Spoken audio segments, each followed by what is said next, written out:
Bayangkan jika otak Anda tiba-tiba bekerja 200% dari kapasitas maksimal, memproses informasi dengan kecepatan yang tak pernah ada sebelumnya. Dalam 30 detik pertama, Anda akan menyelesaikan perhitungan matematika yang biasanya membutuhkan kalkulator. Dalam 5 menit, Anda bisa mengingat setiap detail dari 1000 halaman buku. Tetapi yang terjadi setelah 1 jam akan membuktikan bahwa ada batas yang tidak boleh dilanggar oleh otak manusia. Selamat datang dalam eksperimen paling berbahaya tentang overstimulasi kognitif yang akan mengubah definisi kecerdasan dan kegilaan selamanya.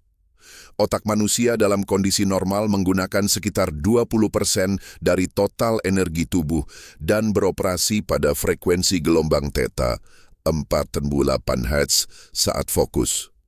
Dengan 86 miliar neuron yang masing-masing terhubung hingga 10.000 sinapsis, kapasitas pemrosesan normal mencapai sekitar 2,5 petaflops per detik. Ketika kapasitas ini dipaksa meningkat hingga 200%, kita akan menyaksikan akselerasi kognitif yang menakjubkan sekaligus mengerikan, di mana batas antara jenius dan kegilaan menjadi sangat tipis. Detik pertama hingga ke-30 setelah aktivasi 200% kapasitas membawa fenomena yang tampak seperti keajaiban. Korteks prefrontal yang biasanya memproses informasi secara berurutan, tiba-tiba dapat memproses puluhan alur pemikiran secara simultan. Seseorang yang mengalami kondisi ini akan merasakan sensasi luar biasa, seperti kabut mental yang terangkat dan digantikan oleh kejernihan pikiran yang belum pernah mereka rasakan. Mereka dapat menyelesaikan soal matematika kompleks dalam hitungan detik, menganalisis pola-pola rumit yang sebelumnya tidak terlihat, dan membuat koneksi logis yang jauh melampaui kemampuan normal. Namun, di balik kehebatan ini, neuron-neuron mulai bekerja pada tingkat yang tidak sustainable, menghasilkan panas dan aktivitas listrik yang berbahaya. Menit pertama hingga ke-5 mengungkap ledakan kemampuan memori yang spektakuler. Hipokampus yang biasanya memproses memori secara bertahap tiba-tiba dapat menyerap dan menyimpan informasi dengan kecepatan fotografik memori yang sempurna. Mereka dapat membaca halaman buku dalam sekali pandang dan mengingat setiap kata, angka, dan tanda baca dengan akurasi 100%. Kemampuan mengingat wajah, nama, tanggal, dan detail-detail kecil dari masa lalu yang sudah terlupakan tiba-tiba kembali dengan vivid clarity. Namun, volume informasi yang masuk menjadi overwhelming. Otak mulai kesulitan memfilter mana informasi yang penting dan mana yang tidak, menyebabkan sensory overload yang menyiksa. Dari menit ke-5 hingga ke-15, kemampuan linguistik dan kreatif mencapai level yang menakjubkan. Area Broca dan Wernicke yang mengontrol bahasa mulai beroperasi dengan efisiensi luar biasa. Mereka dapat berbicara dalam multiple bahasa secara simultan, membuat puisi kompleks secara spontan, dan memahami nuansa linguistik yang sangat halus. Kreativitas meledak. Mereka dapat melihat solusi inovatif untuk masalah yang sudah bertahun-tahun tidak terpecahkan, menciptakan karya seni mental yang luar biasa, dan menghasilkan ide-ide revolusioner. Tetapi stimulasi berlebihan pada area ini mulai menyebabkan speech patterns yang terlalu cepat dan kompleks, membuat komunikasi dengan orang normal menjadi hampir mustahil.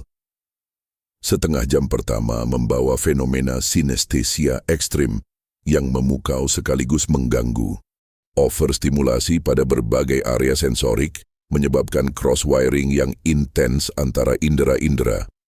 Mereka dapat melihat musik sebagai pola geometris yang bergerak, mendengar warna sebagai not-not musical, dan merasakan angka sebagai tekstur fisik. Matematika menjadi simfoni visual yang indah, nama-nama orang memiliki rasa yang spesifik, dan emosi memiliki bentuk geometris yang dapat dimanipulasi. Meskipun pengalaman ini memberikan insight yang luar biasa, intensitasnya mulai overwhelming dan menyebabkan disorientation yang parah. Jam pertama mengungkap dark side dari peningkatan kapasitas ekstrim ini. Konsumsi energi otak yang melonjak 200% mulai menguras glukos darah dengan cepat, menyebabkan hipoglisemia yang berbahaya. Suhu otak meningkat signifikan karena aktivitas neural yang intens, mengancam protein-protein vital dengan denaturasi termal. Tekanan intrakranial mulai naik karena increased blood flow dan swelling, menciptakan sakit kepala yang luar biasa. Yang paling mengkhawatirkan, neurotransmitter seperti dopamin, serotonin, dan norepinefrin mulai depleted karena penggunaan berlebihan, mengancam keseimbangan kimiawi otak yang delicate. Jam kedua hingga keempat membawa konsekuensi kardiovaskular yang serius. Jantung harus bekerja ekstra keras untuk memompa darah yang kaya oksigen ke otak yang hyperaktif. Tekanan darah melonjak hingga tingkat hypertensive crisis karena otak membutuhkan aliran darah yang jauh melebihi normal. Pembuluh darah di otak mengalami vasodilation maksimal tetapi tetap tidak cukup untuk memenuhi demand yang luar biasa. Risiko stroke hemorrhagic meningkat drastis karena tekanan pada blood-brain barrier yang eksesif. Aritmia jantung mulai terjadi karena stres kardiovaskular yang berkelanjutan. Jam kelima hingga ke-8 mengungkap breakdown psychological yang mengerikan. Meskipun kemampuan kognitif tetap superior, psiki manusia tidak dirancang untuk menangani input sensori dan kognitif yang sebesar ini. Mereka mulai mengalami information overload yang parah. Setiap suara, cahaya, texture, dan stimulus menjadi overwhelmingly intense. Konsentrasi menjadi hampir mustahil karena mind racing yang tidak terkendali. Anxiety level melonjak drastis karena hypersensitivity terhadap environment. Sleep menjadi impossible karena brain activity yang tidak bisa dimatikan, leading to sleep deprivation yang memperburuk kondisi mental. Hari kedua dan ketiga membawa paranoia dan delusions yang progressively worse. Kemampuan pattern recognition yang super enhanced, mulai melihat pola-pola yang tidak ada, leading to conspiracy thinking dan paranoid delusions. Mereka mulai percaya bahwa ada hidden messages dalam everything, dari noise patterns hingga facial expressions yang casual.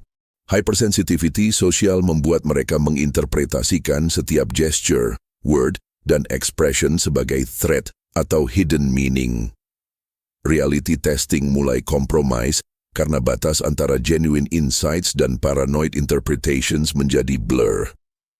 Minggu pertama mengungkap physical deterioration yang accelerated. Berat badan turun drastis karena metabolic rate yang extremely high dan appetite suppression akibat constant overstimulation. Sistem imun mulai compromised karena stress hormone levels yang chronically elevated. Hair loss terjadi karena nutrient depletion dan stres. Skin menjadi pale dan clammy karena blood flow yang diprioritaskan ke otak. Tremor mulai muncul karena neurological overstimulation dan electrolyte imbalances. Minggu kedua membawa social isolation yang complete.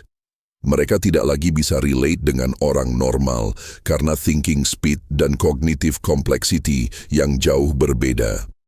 Conversations menjadi frustrating karena orang lain terlihat thinking too slowly.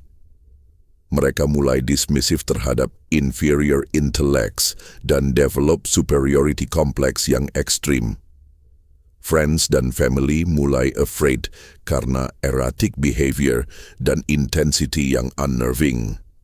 Loneliness yang profound mulai set in karena tidak ada yang bisa understand atau keep up dengan mental processes mereka.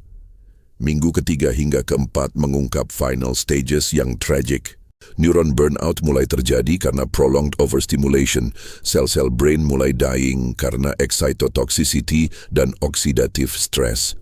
Seizures mulai frequent karena electrical activity yang chaotic. Memory problems paradoxically mulai muncul karena hippocampal damage dari overuse. Personality changes menjadi ekstrim, dari genius yang confident menjadi paranoid, aggressive, dan emotionally unstable. Reality becomes increasingly distorted karena combination dari sleep deprivation, nutritional deficiencies, dan neurological damage. Akhir dari eksperimen ini menunjukkan salah satu dari dua outcome yang equally tragic. Senario pertama adalah sudden death karena massive stroke, cardiac arrest, atau brain hemorrhage akibat tekanan yang tidak sustainable pada sistem kardiovaskular dan neural. Senario kedua adalah survival dengan permanent brain damage.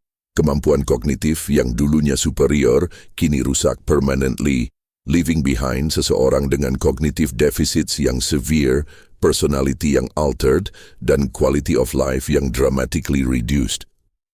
Yang paling ironik adalah bahwa quest untuk superhuman intelligence justru berakhir dengan loss of humanity. True intelligence bukan hanya tentang processing speed atau memory capacity, tetapi tentang wisdom, emotional regulation, social connection, dan understanding akan limitation. Otak manusia berevolusi dengan batasan tertentu bukan karena design flaw, tetapi karena balance yang optimal antara capability dan sustainability. Eksperimen mengerikan ini membuktikan bahwa lebih tidak selalu lebih baik, especially ketika menyangkut organ yang paling kompleks di universe. Otak manusia sudah beroperasi pada level yang remarkable dan pushing beyond natural limits justru akan menghancurkan the very thing yang membuat kita human. Jika kalian terpesona dengan batas-batas ekstrim otak manusia, jangan lupa like, subscribe, dan aktifkan lonceng notifikasi.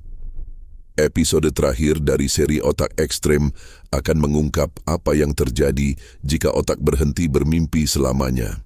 Akankah kita kehilangan creativity dan sanity atau justru menemukan form of consciousness yang baru? Sampai jumpa di video berikutnya dan ingatlah, kadang limitation adalah blessing yang disguise.